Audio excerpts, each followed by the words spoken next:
What is up, though, Lions fans? It's your boy, Motor City Don P. We are back here once again, and you already know what time it is. It is time to bust that rhyme on some grit and some grind, and we're talking about that slime going down the grind line on the East Coast line, whatever you want to say.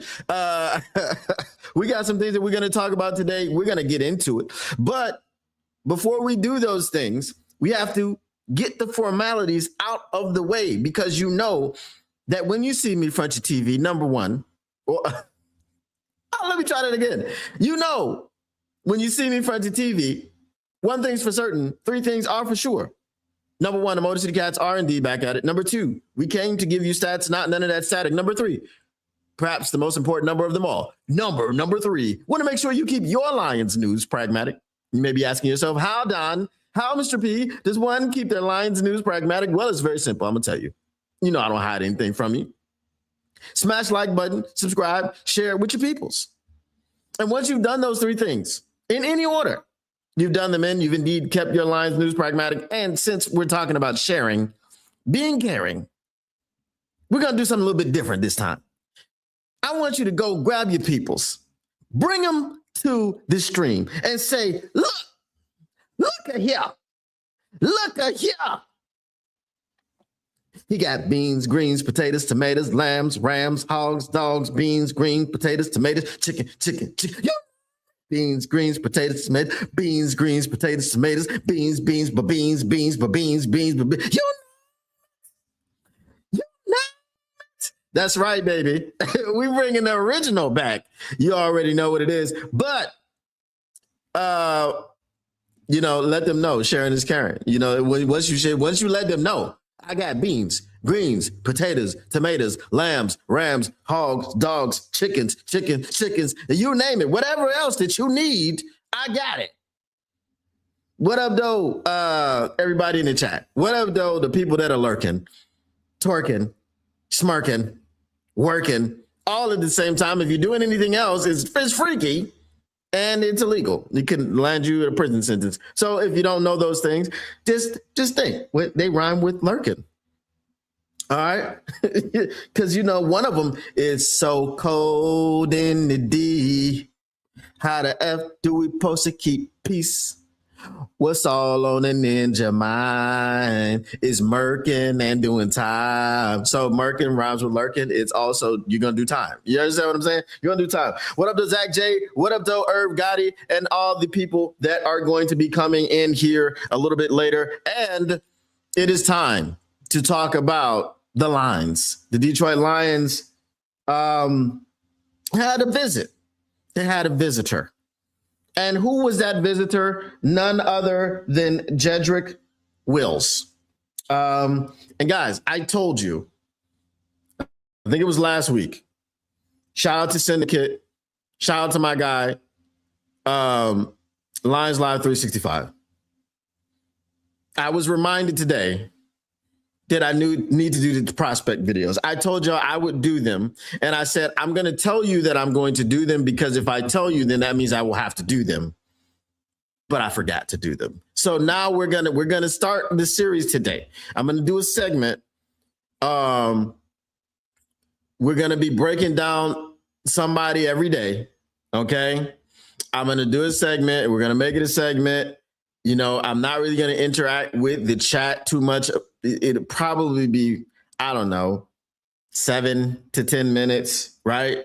I'll tell you about the player, and then we'll put some highlights on the screen.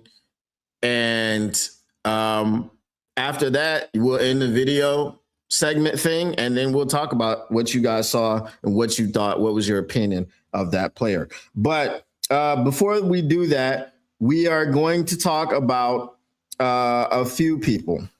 Okay. There's some names that you need to know. One of those names is Jedrick Wills. Jedrick Wills is the one that we visited with today.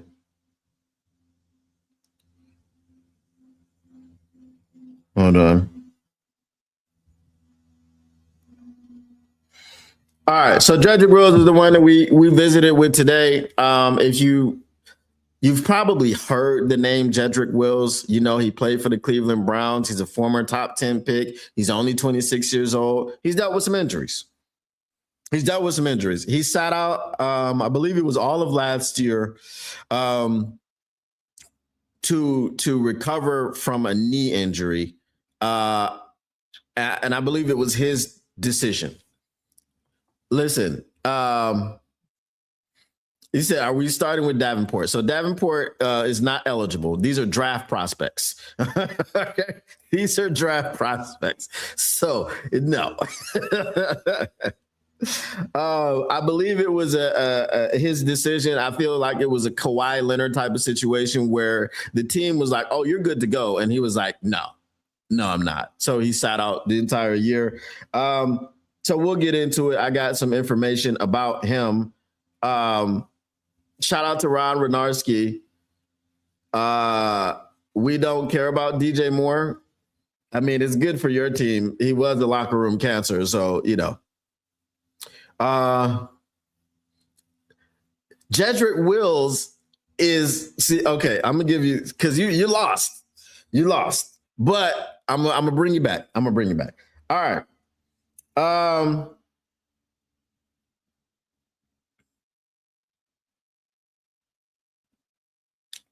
right, let's see. Current status as of March 2026. He's a free agent. As I said, he came in for a visit today with the Detroit Lions. He sat out 2025 after an injury-plagued 2024 season. Wills reportedly decided to sit out the 2025 season to fully recover from multiple knee surgeries and lingering issues. So it was his decision. Recent rumors, there has been speculation about a potential reunion with the Cleveland Browns on a cheap one-year prove-it deal for the 2026 season, as well as interest from the Detroit Lions and New England Patriots as he looks to return to the field. All right. So his NFL career highlights. He was selected 10th overall in the 2022 NFL Draft by the Cleveland Browns. He played his entire career, 2022 to 2024, with the Cleveland Browns. He was a mainstay at left tackle, starting 57 of 58 games played through 2024. However, his performance was often criticized for inconsistency, leading to a business decision controversy in late 2024 when he sat out due to injury. His career earnings through 2024 totaled approximately $35.6 million. He went to Alabama. He started 29 games at right tackle.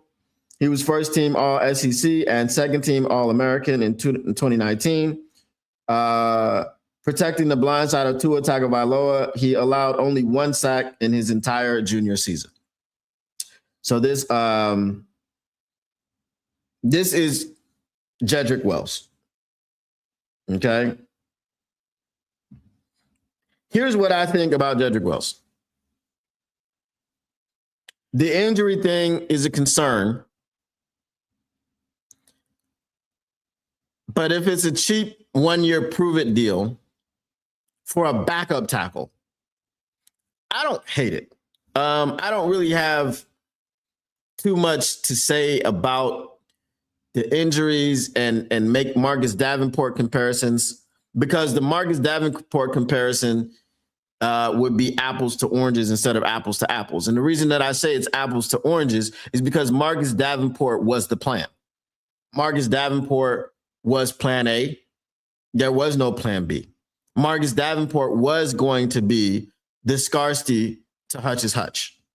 You see what I did there? Right? He was going to be the guy on the opposite side of Hutch, or everything else be damned.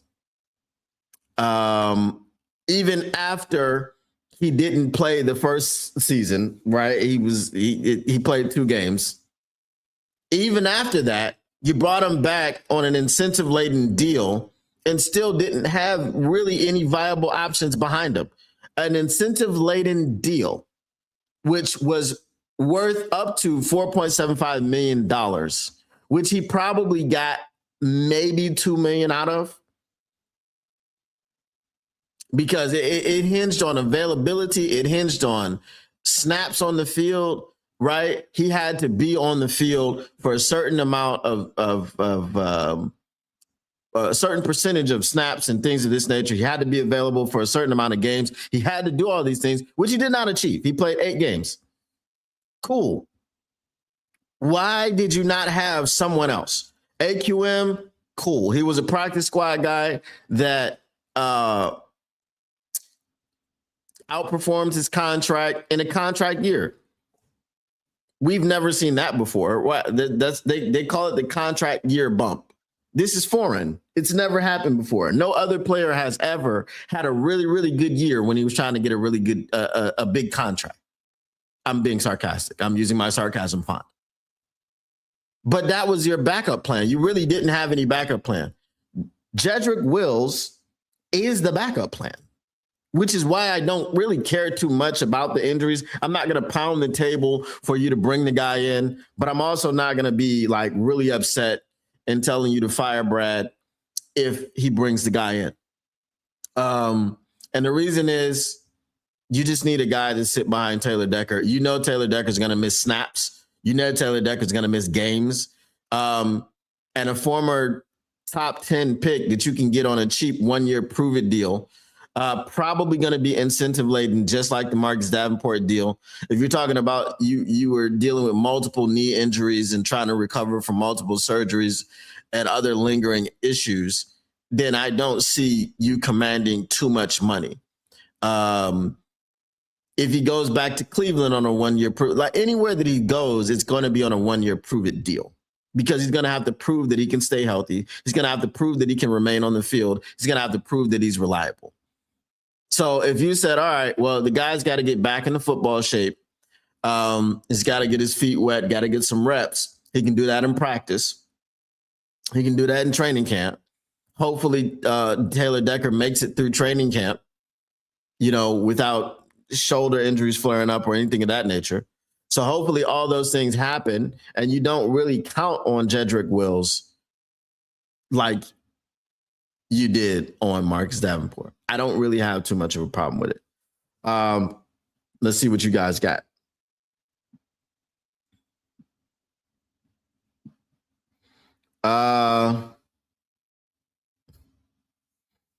Cool sign up. Don't count on Decker this season. I'm telling you, that man came back for one reason and one reason only, $20 million. So this is what I'm saying. I'm not counting on Decker. I'm just saying maybe with 2 injured parts, you can get 1 whole. That's all I'm saying. And this is why they need a backup tackle because they can't count on Decker, right? They need a backup tackle because Frank Ragnow retired.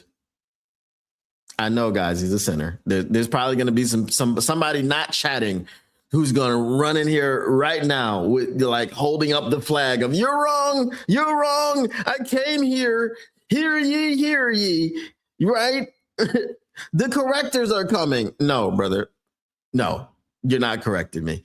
The point is Frank Ragnow retired and they didn't have a backup plan. Taylor Decker has announced that he's coming back. He's not retiring, but we all know the health issues that Taylor Decker has had and the health issues that Taylor Decker cited with not wanting to come back initially, needing to get away from football, needing to listen to his body, not willing to do the things that he needed to do to continue to get on the field because now he wants to be a husband and a father. All of that stuff that he talked about at his locker when we were wrapping things up, when they were putting things in black plastic trash bags, all those things. So for that reason, no, I do not trust Decker. I'm not counting on Decker. I do believe that Decker will have injuries this season that he will deal with, and then we'll see what he wants to do. Is he going to get in the hyperbolic chamber? Is he going to go to the rehab and the prehab? Is he going to go through all those things that he said he was no longer willing to go through in order to get himself on the field and keep himself on the field? Right?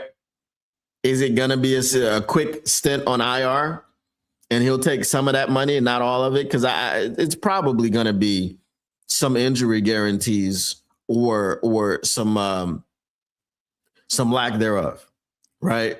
Part of his salary, I don't know if they can redo the terms right now, but whatever injury guarantees there were in the contract, I don't know if they're still there now, but they should be, right? But yeah, so that's what I'm saying. We need a backup tackle.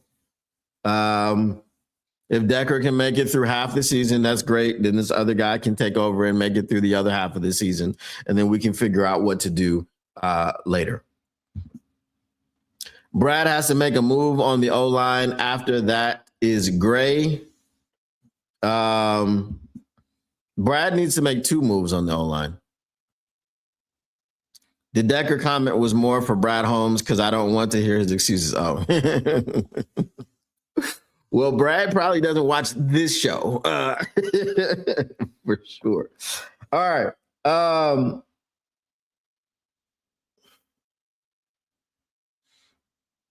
Here's another name that's floating around.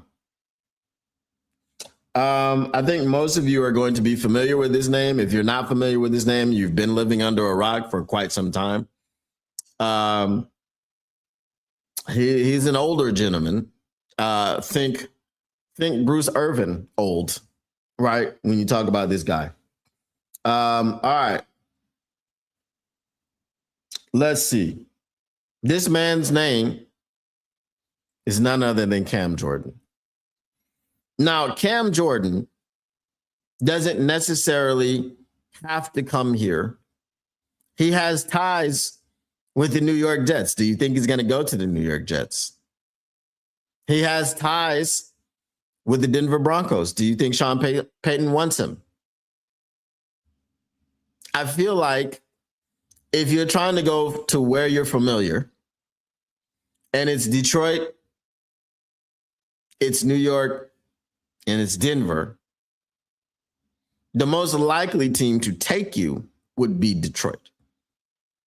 I think the pass rush of the Denver Broncos, Sean Payton looks at Cam Jordan and says, hey, man, wish you luck.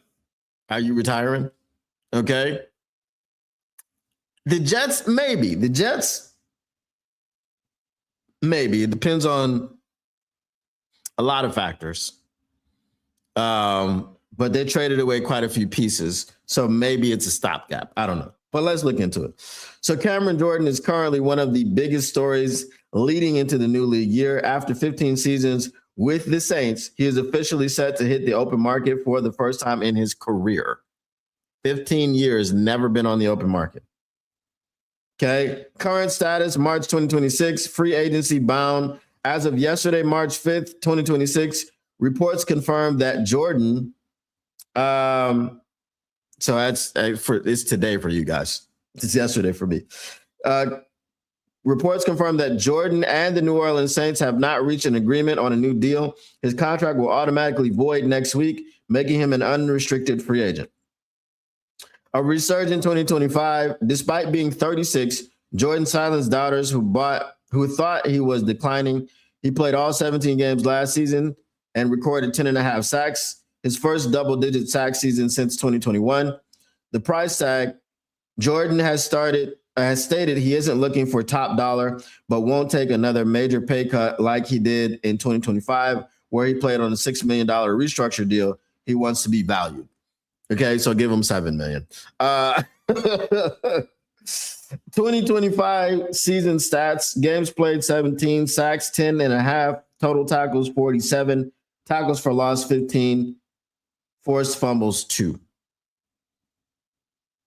Unfortunately,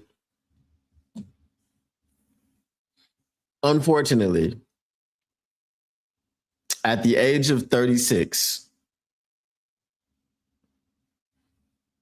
that rivals anything that we have on our roster other than Hutch. That rivals AQM. That dwarfs Marcus Davenport. neither of which are currently Detroit Lions. Josh Pascal could never. Levi Onwuzurike, inside or outside, could never. Aleem McNeil, inside or outside, could never. Ahmed Hassani could never. Am I missing anybody? Did I miss a name that's on our roster or was just currently on our roster? Did I miss anybody who could never? So, potential landing spots. Since he's now open to leaving New Orleans, a few teams are already being linked to the eight-time Pro Bowler. Denver Broncos, a massive connection exists here with Sean Payton. If the Broncos lose John Franklin Myers in free agency, Jordan is seen as a perfect veteran replacement. Detroit Lions. There is internal speculation that the Lions could look at Jordan to provide veteran leadership and a reliable pass rushing partner for Aiden Hutchinson, especially as they push for a Super Bowl window. New Orleans Saints. A return isn't 100% ruled out, but it's complicated. If they sign him after his contract voids next week, they have to eat $18.7 million in dead money. Oh, they will not do that. Plus his new salary, which makes a reunion financially difficult. Fun fact, Jordan is currently number 17 on the NFL's all-time sack list with 132 career sacks. He's hinted that he wants to play at least 17 seasons total, citing Julius Peppers as his longevity inspiration.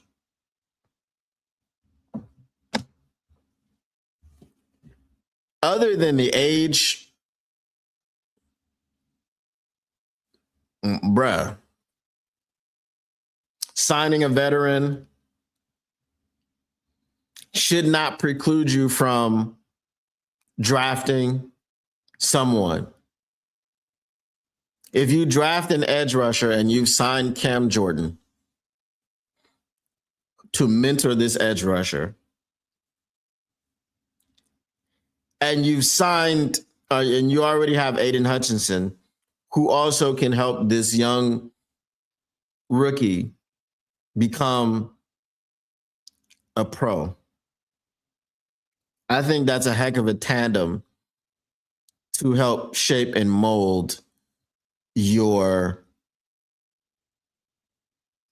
first round rookie. We're going to talk about a prospect today who could be had in the first round. But while I'm not tickled pink, I don't even know where that saying came from. While I'm not tickled pink about Cam Jordan possibly signing with the Detroit Lions, I'm not opposed to Cam Jordan signing with the Detroit Lions. He said he's not going to play on another $6 million deal. He wants to feel valued. Give him $8 million because that's the same thing that you would have to give to AQM. Is he better than AQM? Naturally. Right? The AQM is going to be, 32 next season? AQM is not anywhere near the list, right? He's probably so far down the list of career sack leaders that he's not even mentioned. He's probably in place number 1,000 or something. Cam Jordan is number 17. And wants to play 2 more seasons. And showed you that he could still compete and play at a high level last season. Now, if we want to go sack for sack, AQM with 11, Cam Jordan with 10.5.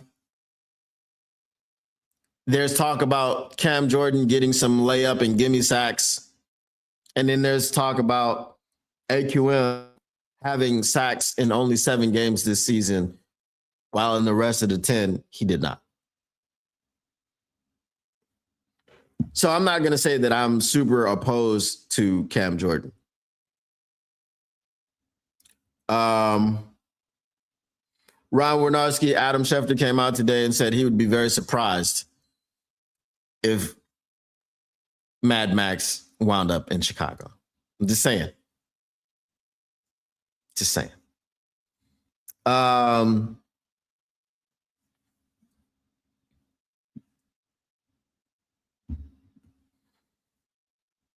Cam Jordan's injury history is pretty clean. Let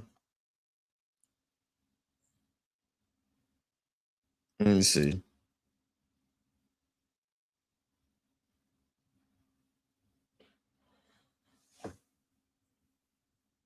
Let me look that up for you. 1 second.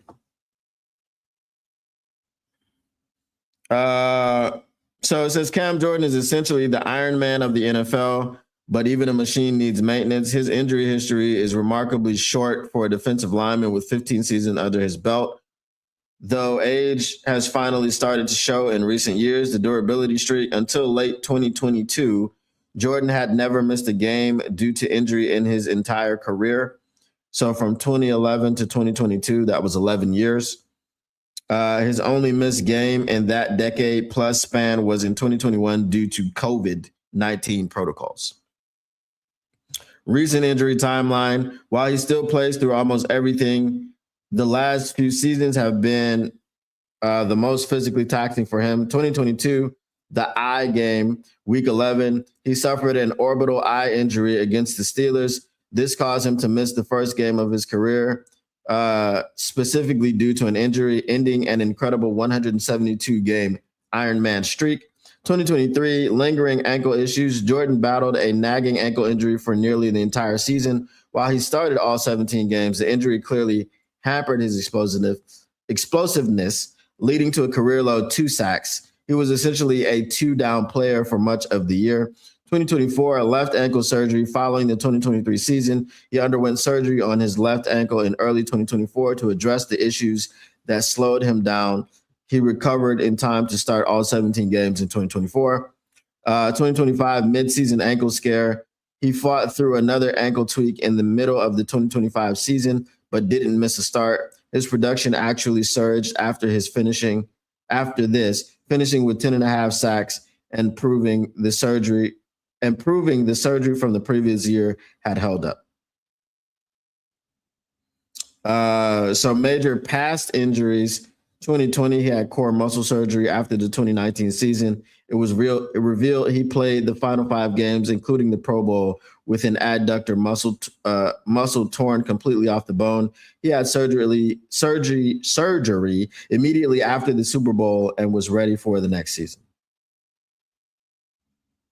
So the orbital bone injury was the only game that he's missed in his career.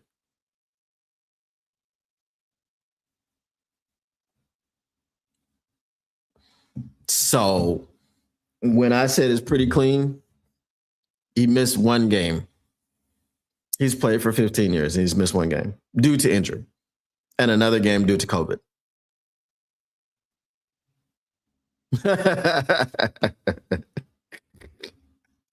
That kind of eliminates him as a Brad Holmes target. I would say so, yes, but also at the same time, I would say that his relationship with Dan Campbell is probably going to it's probably going to make some things hold up if they were to get him. All right. Let me see where I want to go with this. All right, are y'all ready for our first prospect segment? Let me see here.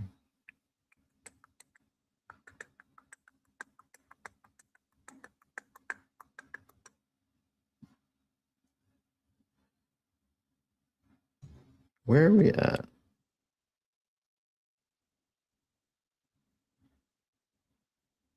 Hold on, let me get something figured out here. I need to figure out where this source is.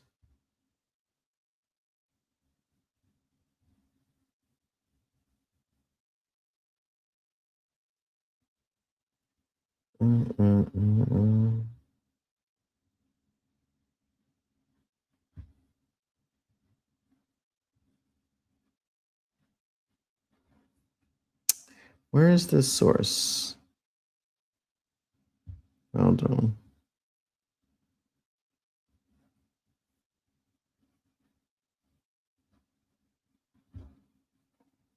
All right, let me drop that out.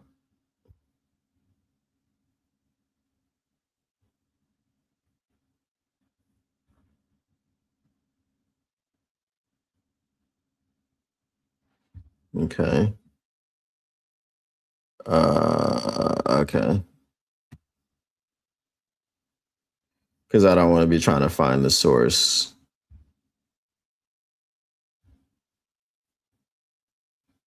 Where is that? Okay, that's one. And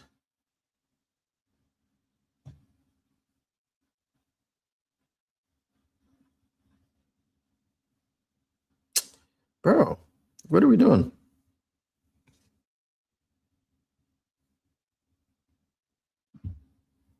All right, let's go here and then let's go back over here. Okay, there we go. I just had to refresh it. All right, cool. All right, are y'all ready?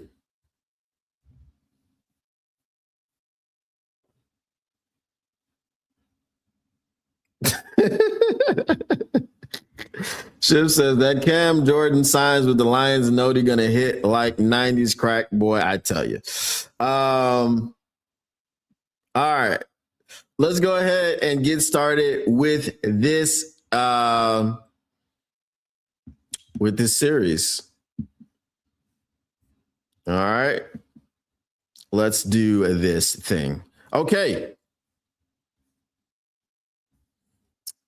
Y'all ready? Am I live? Am I live? Where's my camera? Where's my okay. All right. What is up, though, Lions fans, and welcome to the Prospect series, where we're going to be breaking down a NFL draft prospect on a daily basis. We're going to try to get somebody in here every day. So without further ado, we're just going to jump into it today. We're going to be talking about Akeem Mesidor, edge out of the Miami Hurricanes. His height and weight, he's 6'3", 265 pounds. Well, maybe he's a little bit short for the Detroit Lions, but the poundage, the tonnage, he's got that, right? He's 265.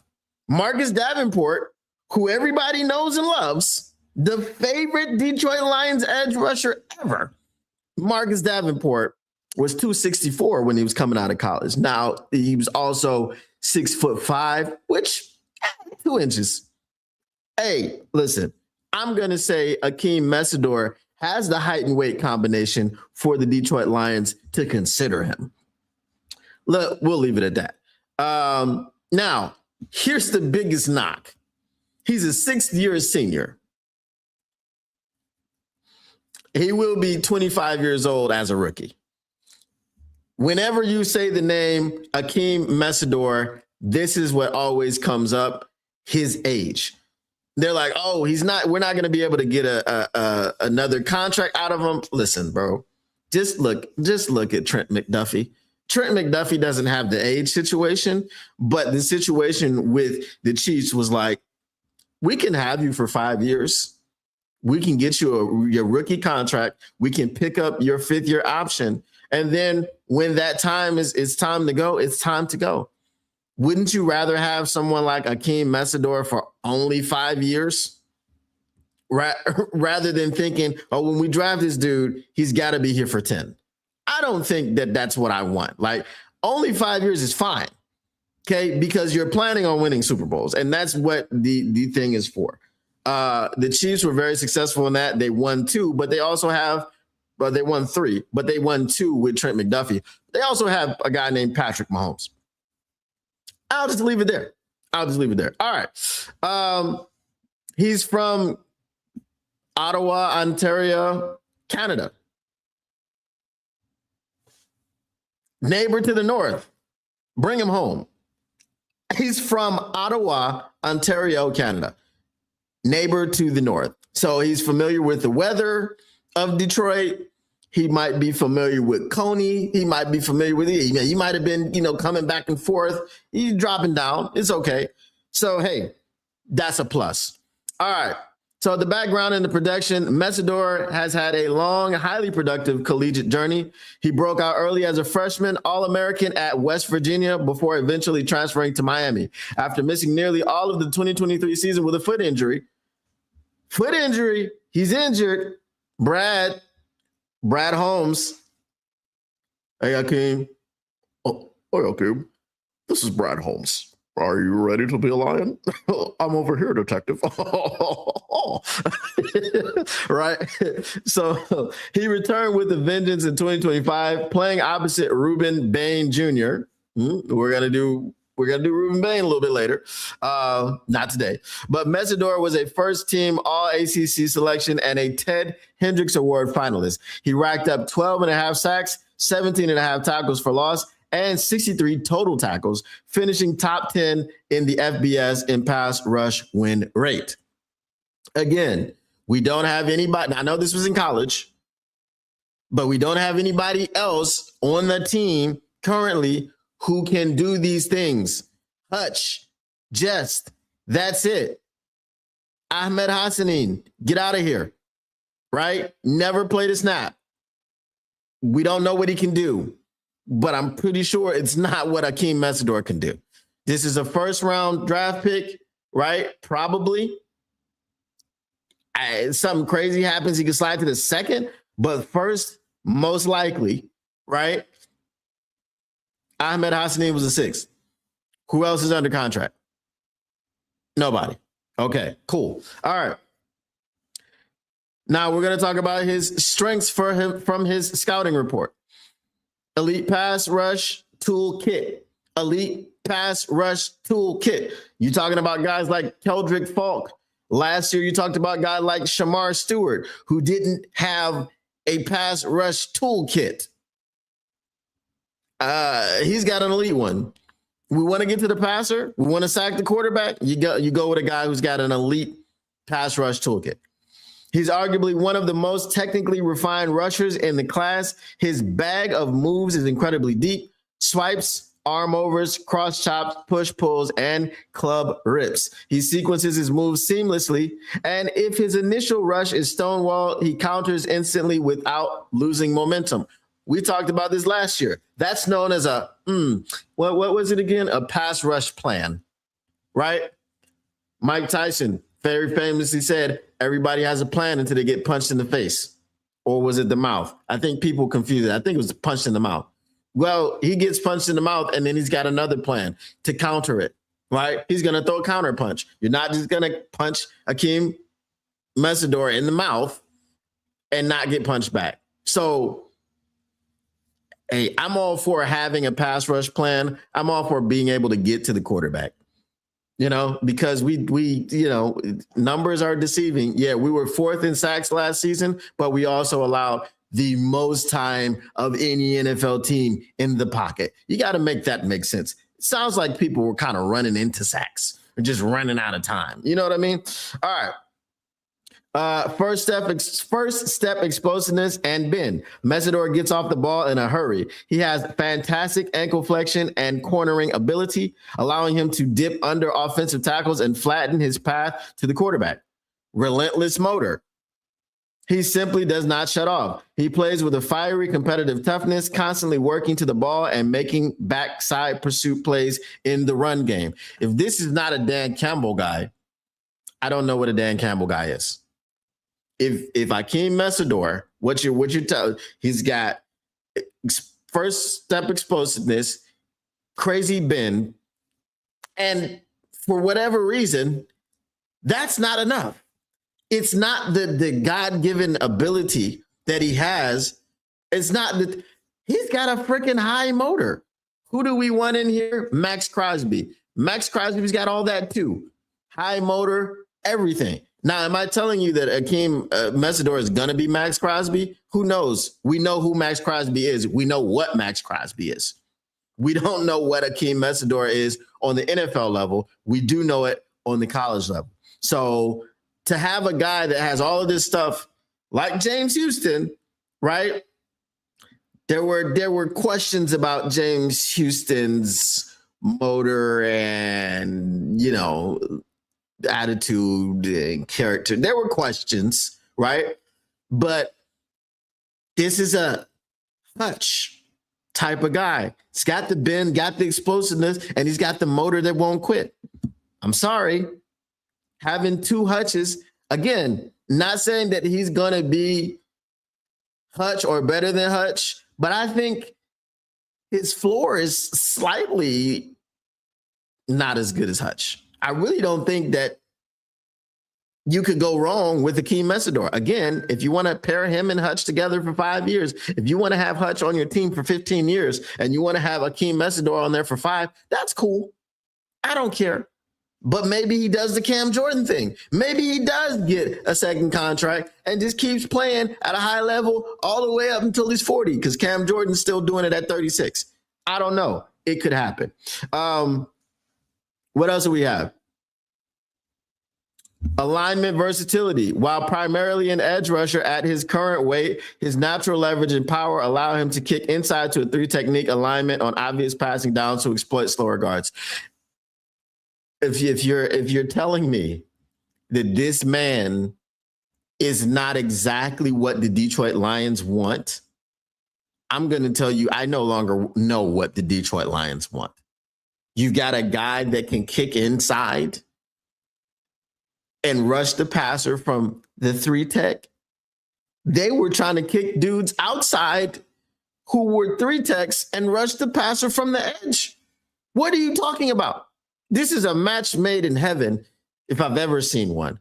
Akeem Messidor should be a Detroit Lion based on his strengths. Okay? But now we're going to talk about the concerns. Hey, I had to do it. I can't just talk about the strengths and not talk about the weaknesses or the concerns. So here's the concerns. Age and medicals.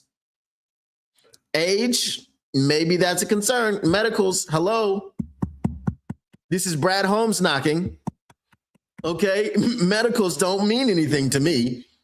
Brad Holmes. All right. So because he is an older prospect, 25, and has the 2023 foot injury on his medical charts, some front offices will view him as a player who is already at his ceiling, lacking the developmental runway of a 21-year-old. Run defense discipline. Uh-oh. Damn. It was going so well. His eagerness to get upfield and penetrate can sometimes be used against him. He occasionally loses gap integrity or loses sight of the football, running himself out of the play on rundowns. I think Hutch kind of dealt with that right in the beginning as a rookie. Did he not overrun plays and over pursue and things of that nature and run himself out of the play? I feel like you can coach that out of him. I feel like that's just a coaching thing that you can, development, all that stuff. It's what the coaching staff is supposed to do. All right. Dan Campbell was so excited to get everybody back. So let's make sure everybody's doing their job. Casey Rogers, this means you. Length. His arm length is closer to average, which occasionally gets him tied up with longer physical offensive tackles on the front side of the run. Can we work with these things? Can we scheme these things? I think so. I don't think anything in his concerns was too damning. All right. Draft, projection, and fit. When you are running simulations on the mock machine, themockmachine.com, don't forget about that. Messidor is typically projecting as a solid day 2 pick, though a team looking for immediate rotational juice could easily grab him earlier. Given his incredibly gritty play style, relentless motor, and positional versatility, he's exactly the kind of heat-seeking missile that would look right at home flying off the edge for the Detroit Lions on any aggressive one-gap defensive front. Now, let's look at some highlights. Let me make sure I mute these highlights because I don't want the video to get demonetized. All right. Let's see. Let me take myself off the screen, and let's put Mr. Messidor on the screen, and let's get it started.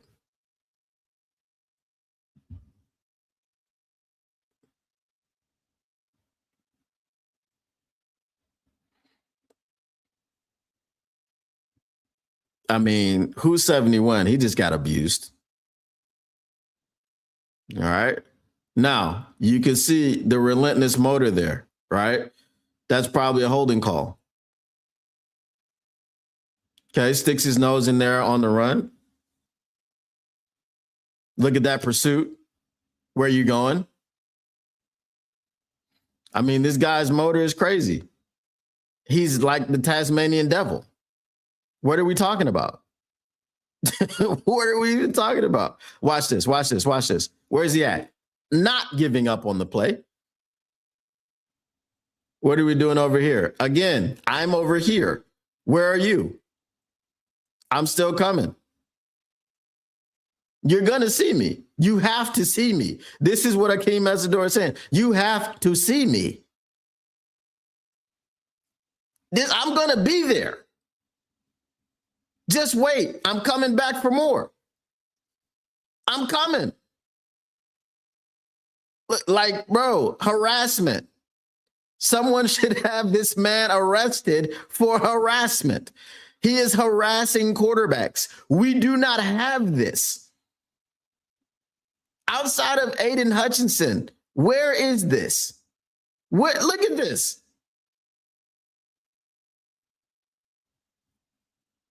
Bro, this is crazy.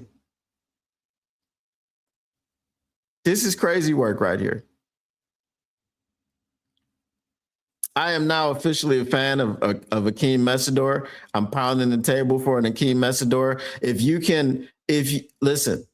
If you don't pick him at number 17 and he's remaining in the second round, I think you got to trade back up to get him.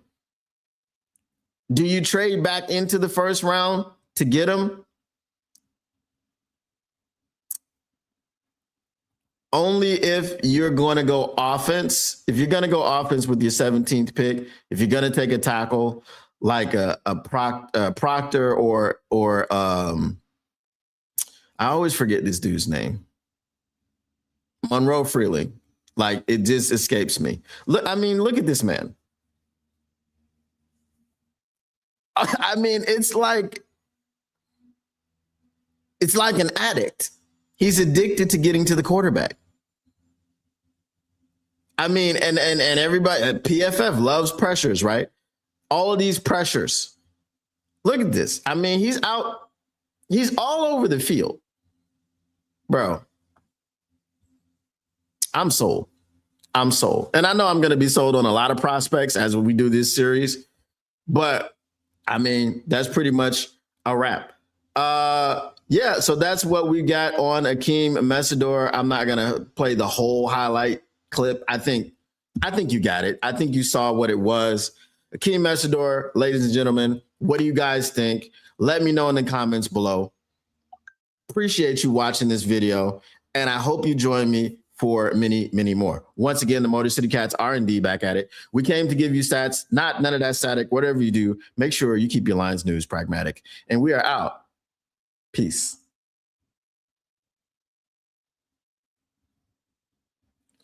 All right, that's the segment. All right, so what did you guys think of Akeem Messidor? What did you think? What did you think of the prospect segment? What did you think of the prospect video that is going to be released? All I got to do is cut it up, make a thumbnail for it, put it out there. What do you guys think? Do you think that these things will be good enough? Did you think I was good with the commentary? What did you think of the prospect video series that I'm kicking off here? As I told you, I would be doing this. I got to do it live, because I do it live, then I can make sure that I do it. And then y'all can remind me, be like, oh, who's your prospect for today? You know what I mean? If y'all, we might do like a poll in the chat. Well, we can't do polls while I'm on LNU. I really don't. I need to figure out how to do polls on StreamYard. But yeah, we could do some like requests. I'm probably just going edge rushers. You know what I'm saying? I'll probably just go edge rushers, like do 5 straight edge rushers, and then maybe I'll do some safeties and things of that nature. But I think we've got time, to do prospects. Today, it's March 5th for you guys, March 6th for me. So, I mean, we got up into the 27th or something of April to be doing these. And if I'm doing one every day, I'm doing like 60 of them. So, it is what it is. Mr. Morale 313 says a Dan Campbell guy. Broderick Martin was a Dan Campbell guy. Marcus Davenport. You're right. You're right. You're right. What up, the Tactical Sport? Could we trade back and get him plus a third? Now, I wouldn't mind that. I wouldn't mind that. I mean, if you watch how the draft board is falling, I wouldn't mind trading back and picking him up plus a third. Full well we ain't drafting him. Does he have an injury problem? If not, we ain't getting him. He had a foot injury. And he missed all of 2024 because he had to get foot surgery. So, yeah. Yeah, we got it. That's what we talk about. He's old and he had a foot injury. I think the foot injury is the reason he's coming out at 25 instead of 24 because he missed the whole season. So he probably just wanted to have that season because he had it of eligibility because it was a medical red shirt. So he had that season. So instead of just not taking it, he did it. I mean, we're in the era of NIL, right? So, hey, man. Yeah, it's a good series. Okay, cool. We'll keep doing those things. All right. You know what time it is. Mailbag. What you gonna do? What you gonna do when they read and you snick, mailbag? Get your mailbag questions in. Get them in. Bask in it. All right. Make sure you get your mailbag questions in. And we talked about the mock machine earlier. It is getting there. Let me see what we got right now. Let me see if this ran. All right. Okay. So let me see if and when the last time the scraper ran. Because basically I set up a news scraper that runs every 4 hours.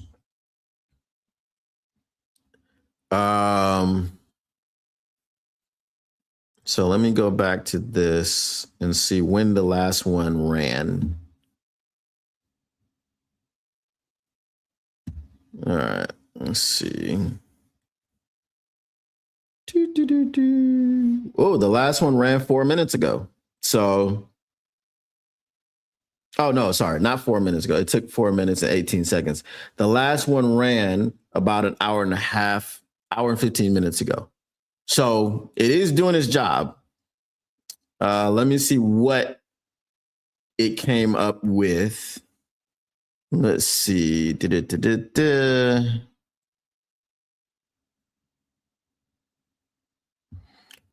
me see. What transactions did we find here?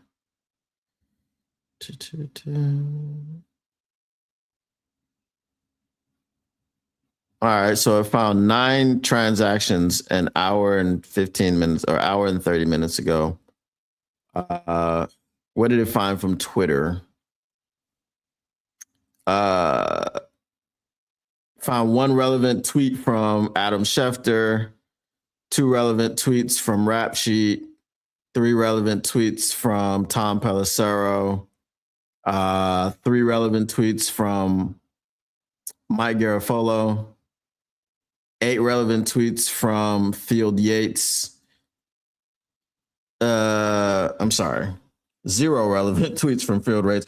0 relevant tweets from Deanna Rossini. 2 relevant tweets from Josina Anderson. And 1 relevant tweet from Pro Football Talk.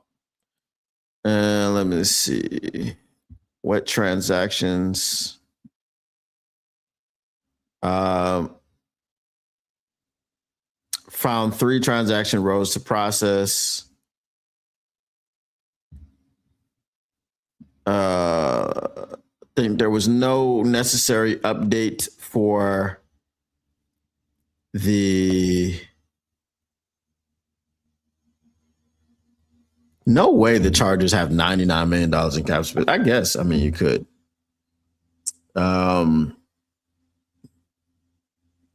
Still saying the Detroit Lions have negative $6 million.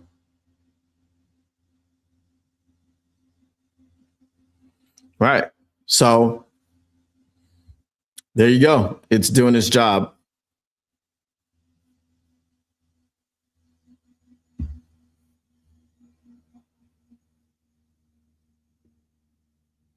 Let me pop back over here.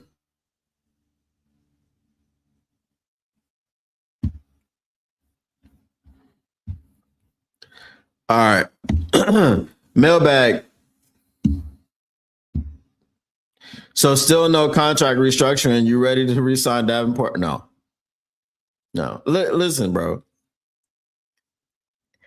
I'm going to tell you what re-signing Marcus Davenport means exactly. Brad Holmes is saying, F you, Detroit Lions fans. I hate you. I'm tired of you. And I'm ready to move on to my next opportunity. That's it. If he re-signs Marcus Davenport, that's exactly what he is saying to everybody. F you all. I hate you all. I hope nothing but bad things happen to you and only you. Hate. That's it. That's all he's saying. Trading back and picking up a third with the day 3 ammo, Brad could go after some players. Yeah. Who's he going after, though? That's the main concern for me. Who's he going after? Because, again, if you use the 3rd round pick to draft a Broderick Martin type of player, I'm going to crash out. I'm going to crash all the way out. I'm going to be fire this man now. I don't give a damn if he drafted 3 All-Pros. If you did the same crap you did, because we detailed it yesterday. Brad Holmes has traded away 8 third-round picks in his tenure here. 3 of those were for Isaac Tesla. He wasted another for Broderick Martin. I'm not going to kill him on Hendon Hooker until you look at all the people that were drafted after Hendon Hooker. Between Hendon Hooker and Broderick Martin, you needed a backup quarterback, but did you need one over Bryant Young? Did you need one over Yahya Diaby? Did you need one over Josiah Stewart? Who did you need a backup quarterback in the 3rd round over? There were like 8 people that you could have drafted instead of the guy that you drafted. So that's, I don't know. The first couple of years, the first 2-3 years, Brad was cooking. He was cooking with those 3rd round picks. Everything was good. Jameson Williams was acquired partially due to a 3rd round pick. That was part of the package. Carlton Davis was acquired due to a 3rd round pick. There was a 3rd round pick that got you in the package that got you Jahmyr Gibbs and Sam Laporta. So he made good use of his 3rd round picks the first 3 years. It was when it all went bad when he drafted Hendon Hooker. That was the beginning of the end to Brad being able to use 3rd round picks effectively. Since then, it's been cheeks. Mailbag, what's your take on the Jedrick dude? I missed that part. So my take on Jedrick was, I'm not terribly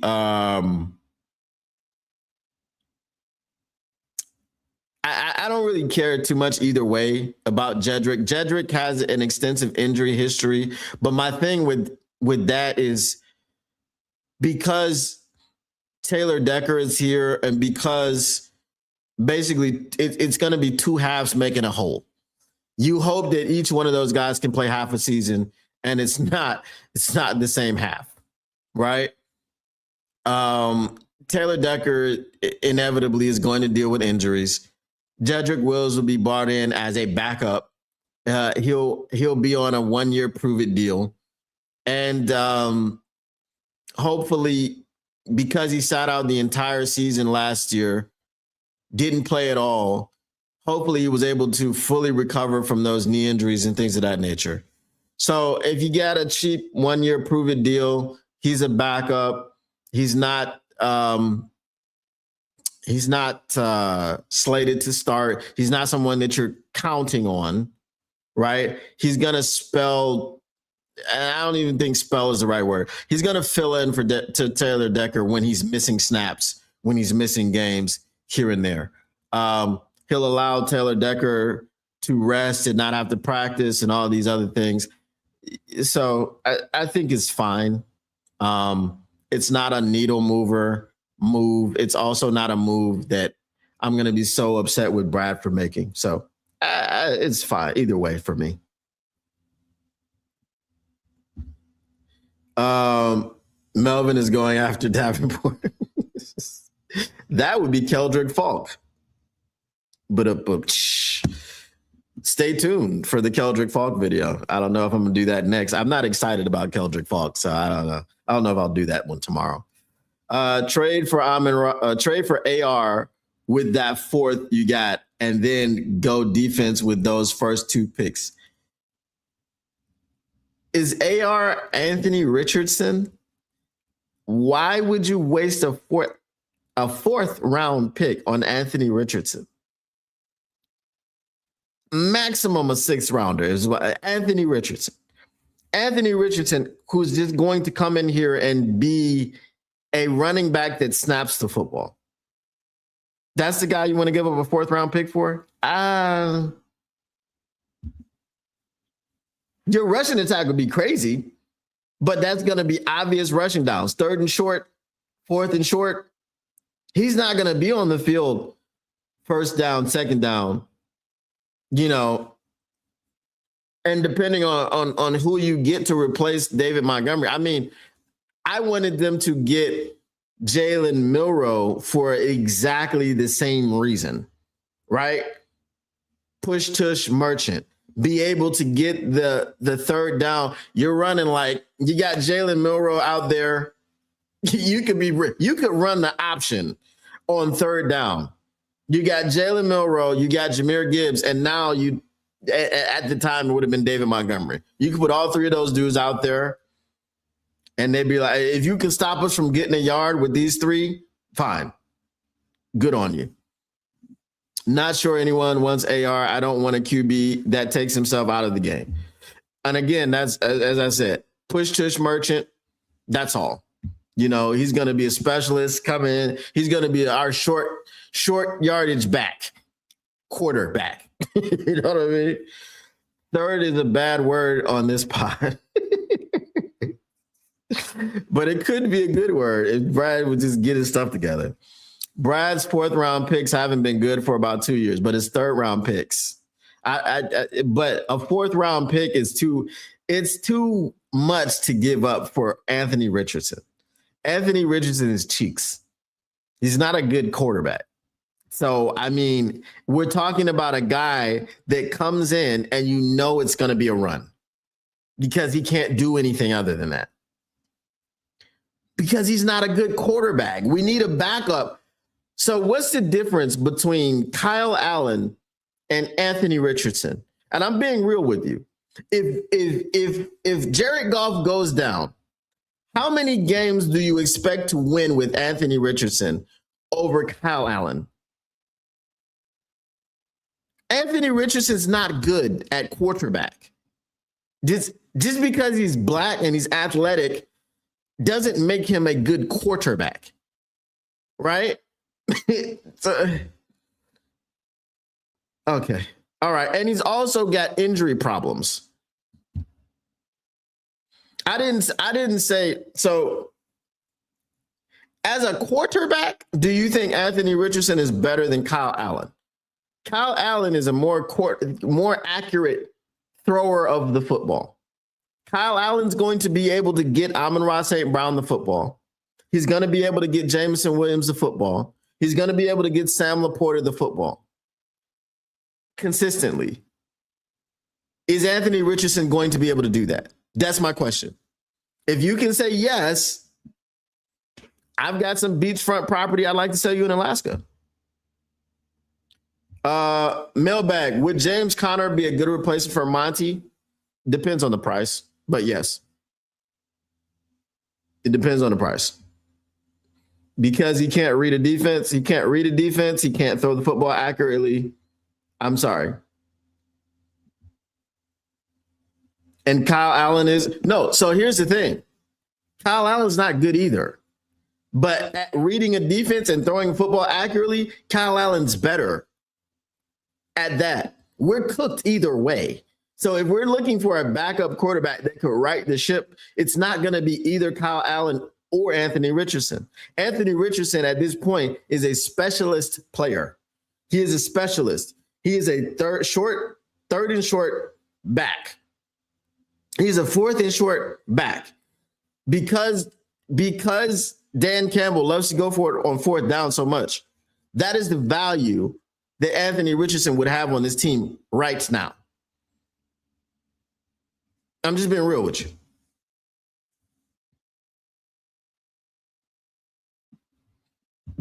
Yeah, I don't know. Like, I'm not pounding the table for either one of these guys. I'm telling, not you, Tactical, but One Pride Book. I'm trying to tell you, neither one of the people that are there right now, Kyle Allen or the guy that you want, Anthony Richardson, neither one of them is the answer at backup quarterback.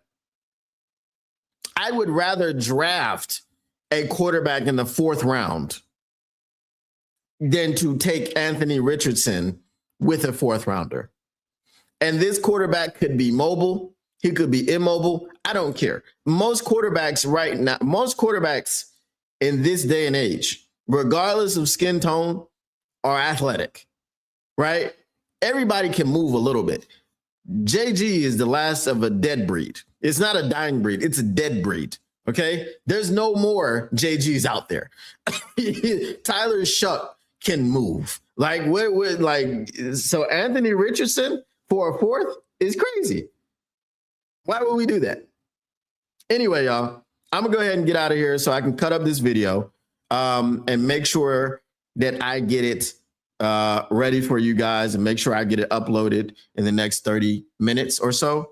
But I appreciate y'all coming through, hanging out, stopping by for some conversation and the prospect video. But we'll do the same thing tomorrow. If you guys have any suggestions, let me know.